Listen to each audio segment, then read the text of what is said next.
Just gonna go over a little bit of what we're doing here today. Kind of reminiscing a little bit. Last fall, this is where I shot my muzzleloader buck at. Krysten was filming me. I ended up shooting him pretty much right out there in that hole. But what we're doing here today is I've come back to the set. This is a set that produces year in, year out. We've always had great luck here. What I like about it is, as you can see, I don't know if you can barely see it or not, but we have a big, kind of like a drop off right here. And then it drops off into a big swamp behind us. And with any kind of north wind in afternoons, as long as I can get in here without bumping much, what's cool about it is we have this nice pinch. It's a real long field. Deer pop out everywhere down through there, and then they'll also pop out back here and funnel right through this pinch point. What I like about it is we're in a good funnel, good pinch point. I could sit in this observation set where I can see and watch a lot of what's going on, and we can move off of that later on. But also at any second, I could also catch one coming right through this pinch or coming out over there. I can get a shot.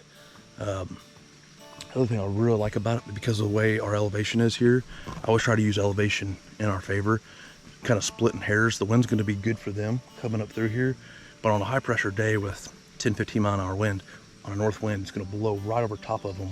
As long as they're not 300 yards back there coming this way, we should be good. But you got to give up something, and 300 yards, 400 yards back there behind us, by the time our scent comes down, I'm not too concerned of. Now I do have to be worried about back here in this cove. I do have to be worried that we have a nice, good, steady wind. Otherwise, a lot of times I'll get a reverse effect, and then the thermal's kind of rising up behind us will kind of carry out in front of us. Even though it's supposed to be a north wind, if I don't have a steady enough wind coming and hit me in the face from behind me, that thermal will kind of drift out in front of me. So anyway, I just kind of wanted to go over. This is one of the special spots I like on our farm here in Indiana. It's always produced ever since I was a little kid. I've been hunting this place since I was 8 years old, and just a pretty cool little spot. Like you said, last year we had that buck. We watched him from like 500 yards come out way down through there, if you could see through this hole. But he worked his way all the way across the field. I didn't know what buck he was. He looked like another buck that was on another 4-year-old that we had that was a do not shoot list buck. MJ, who I really wanted to see go one more year. He had been a hard one to pass, but as I got to looking at him, something looked weird. I couldn't quite figure it out. Well, I got to looking, luckily I had enough time as he slowly made his way across that field. Got to looking, and yeah, it wasn't him. He had a flyer on his G2, and it was actually on the other side. MJ had it, not the side this buck did. So he had a big frame, real cool looking dude. And he cut across the field and worked all the way down that edge right there. And then I just trimmed it out. You can see there's this limb that was in the way. I thought it was going to be fine last year, so I left it. Well, it just about cost me this year. As I got him right there, stopped. Krysten was on him pretty good, but then through the scope, everything looked awesome. But then just as I was getting ready to squeeze it off, I checked it one last time, and my barrel was lined up perfect with that limb right there. So I'm glad I didn't shoot then, because I probably would have smoked that barrel. My scope was looking past it and it was just a little bit higher, and it had, it was not gonna, from my point of view, it didn't look like it was gonna hit it. But then we kept back and forth, we communicated. Well, some does popped out. He dove off down in there, and I thought maybe our hunt was over for the night. I stayed ready for about 5 minutes, so he went down there and bumped around those does. Then all of a sudden, like 5 or 6 of them come barreling up out of there, and I knew he was probably pushing them right back out in this field. So we got Krysten on rolling. She found him, see him in the frame, and stopped him right out there, as you can see, about right there. I think it was right at 75 yards. We stopped him, busted him right in that front shoulder, and he only went about 40 yards and crashed. Pretty cool hunt.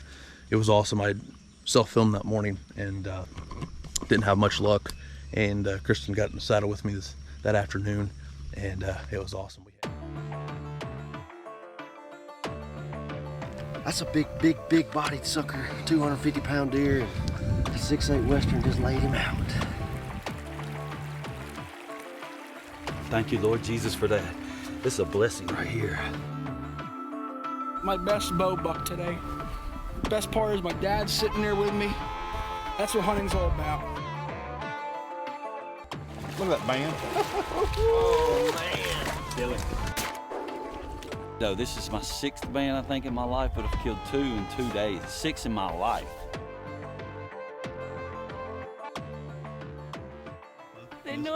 40 buck. Oh my God, I should have shot that deer last year. I think that's the farthest shot I've ever taken on a buck. This is a deer of a lifetime for me. An absolute deer of a lifetime.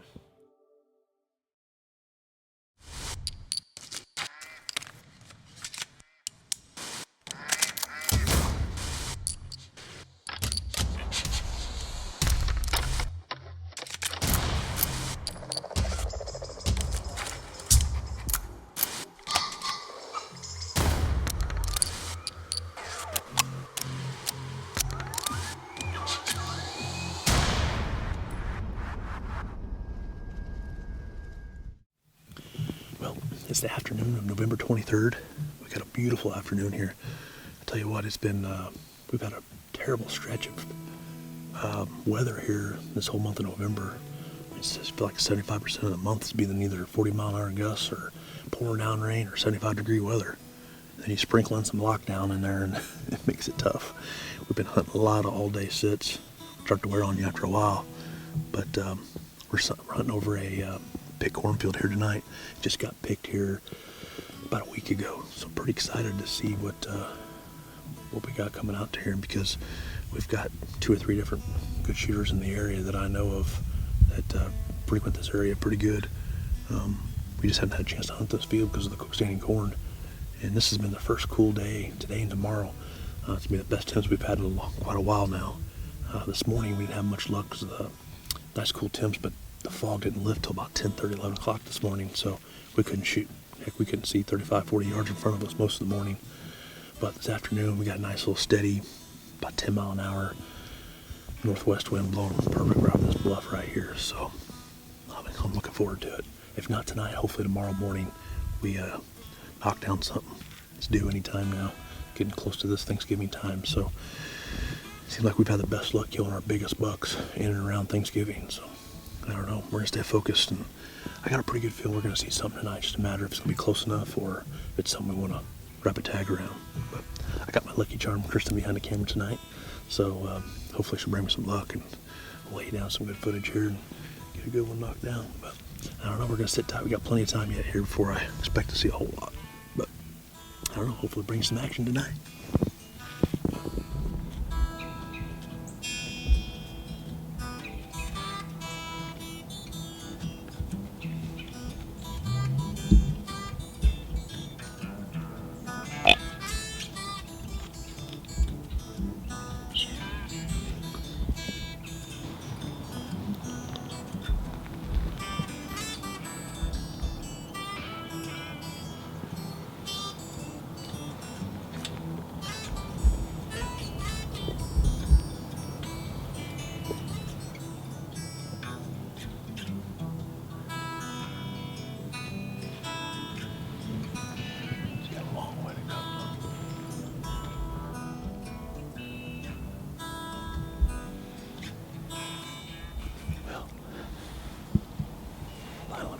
Buck kind of coming this way, so we're gonna drop the hammer if we can get one close enough.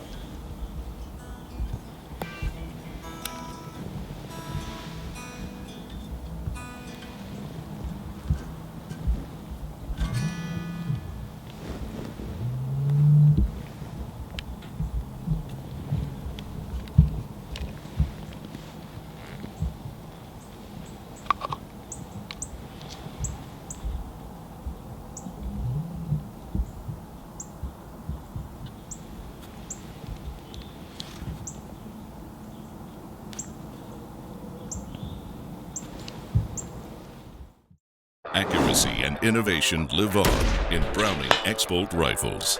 The X-Bolt Pro family features ultra-stable carbon fiber stocks, the protection of Cerakote finishes, fluted barrels and bolts, and the innovative Recoil Hog muzzle brake. The Recoil Hog reduces felt recoil by as much as 77% while minimizing muzzle climb and dust signature to keep your downrange target in sight. Put performance in your crosshairs and squeeze the trigger on X-Bolt accuracy today.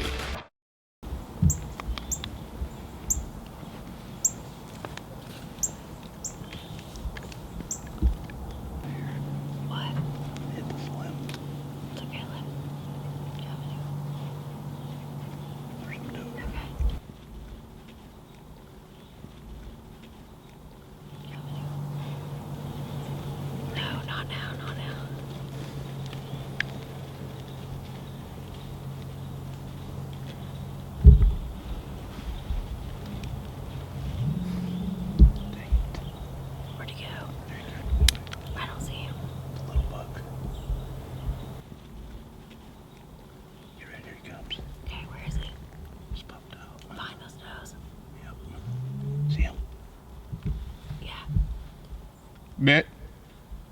Bet. Ready? Hold on. Yeah.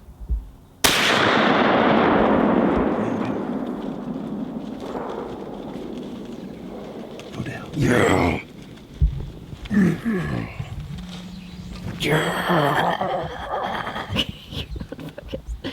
Look at Smell the powder burn. I am so jacked up right now. Give me some, babe. Give me some. Yes. I don't even know that buck. Bonus buck. Oh, gosh. My nerves are about shot. That limb right there, I could see it perfect with the scope, and then I'd look at my barrel, and it was going to smoke this freaking. That's where experience paid off. Me and you stay calm. We just kept communicating. We thought we missed our shot there, but you couldn't see it. I'm glad you told me. Yeah. I'm sorry you gotta find that big limb. Well, I knew when all those toes come back out. Surely he was going to come back out. Yeah. He's a stud, too. Gosh, he's got some extra points. I didn't even know. I don't know that deer at all. No idea who that is. I thought it was MJ. We have a 4-year-old buck we call MJ. I call him MJ after Michael Jordan because he's a 4-year-old. We passed him as a do not shoot list last year, a 3-year-old. And he was going to be a super stud. Well, he disappeared this year, and he is actually across the road a lot, I think. Once the corn got picked, he started coming over, and he's a super stud 4-year-old. One of those that he'd be really, really tough to pass in Indiana. I really didn't want him to walk by, and I thought for sure that's the deer that popped out a while ago. I seen that big flyer off the G2, and I thought it was him. And then I got to looking, I thought something's not right. So I looked at my phone real quick, I looked at a picture, and the flyer is on the other G2 on MJ. So I have no idea what deer this is. We don't have any pictures of him. This is the first time we've had standing corn up top on our lease in years. It's been like, gosh, I bet it's been 10 years. I know it sounds crazy, but the farmer has continued to plant beans after beans after beans. And it's all been bean stubble, and we just can't hold the deer once the crops get picked. And this year, the guy we lease off of runs all the land management. He finally made the farmer have to plant corn, and it's been a game changer. We've had so many good bucks this year. A lot of good 3-year-old bucks. It's been all over the place. Oh, I tell you what, it's been so long.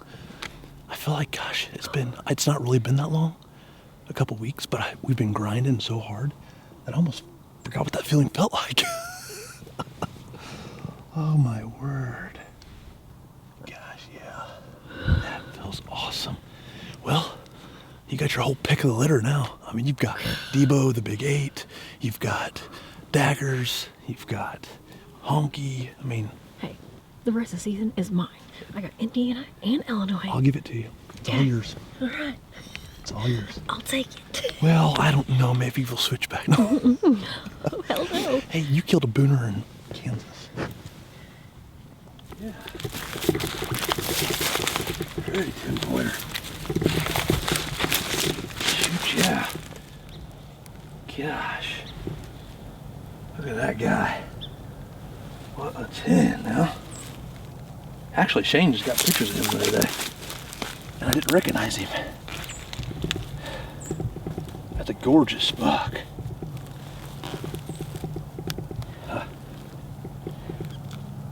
Oh yeah. Beautiful buck, Krysten. Look at that sucker. Mm-hmm. Oh, beautiful 10-pointer. Tell you what a season it has been. We've been grinding and grinding and grinding. Even busted up a little bit there. Oh, shoot, yeah. Gosh, I can't think of what deer this is, though. I don't know where he came from. Gorgeous 4-year-old buck. All ruttered up. Shoot, yeah. Oh, gosh, let's clean him up here real quick and do an interview, and we'll be good.